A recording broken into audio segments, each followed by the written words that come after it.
আগামীকাল তাদের তালিকা তৈরি করে কোন পরিবারকে কতটুকু সাপোর্ট দেওয়া যায়, আমরা একটা সংগঠন হিসেবে আমরা সর্বোচ্চটাই চেষ্টা করব ইনশাআল্লাহ। আপনারা দোয়া করবেন, আল্লাহ যেন তৌফিক দেন। কিন্তু আমাদের একার ওই সহযোগিতায় তাদের বড় কোনো উপকার হয়তো বা হবে না।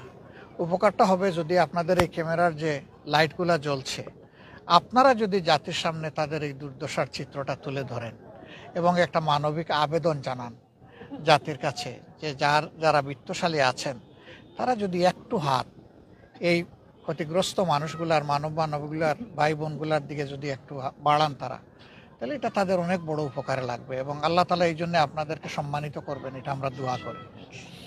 মিডিয়া জাতির বিবেক, জাতির প্রতিধ্বনি। আমরা চাই যে এই মজলুমের প্রতিধ্বনিটাও আপনাদের মিডিয়ার মাধ্যমে হোক। আপনারা কষ্ট করে রাত্রে খাবার করতে এসেছেন, নিশ্চয়ই তাদের দুর্দশার চিত্র তুলে ধরতে এখানে এসেছেন। এই জন্যে আল্লাহ তাআলার দরবারে দোয়া করি এই দায়িত্ব পালন আপনাদের জন্য দুনিয়া এবং আখেরাতের জন্য সম্মানের কারণ হয়। আর আপনাদের যে মিডিয়া হাউস এই দায়িত্ব পালনে আপনাদেরকে নিয়োজিত করেছে, আমরা তাদের জন্য শুভকামনা করি। সমাজের ভালোর চিত্র মন্দর চিত্র দুইটাই তুলে ধরার জন্য ব্ল্যাক অ্যান্ড হোয়াইট, হোয়াইটকে হোয়াইট, ব্ল্যাককে ব্ল্যাক, এই হিসাবে যেন আপনারা তুলে ধরতে পারেন।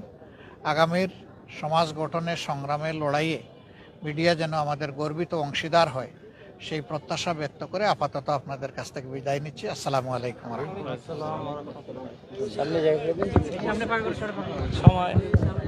আপাতত তাদেরকে আমরা একটা করে বা দুইটা করে পরিবারে কম্বল দেব। এটা বড় কিছু না, কিন্তু এইটুকুও তাদের কিছু সান্ত্বনার কারণ হতে পারে। এরপরে আমরা আরও কিছু ভাবছি, সেটা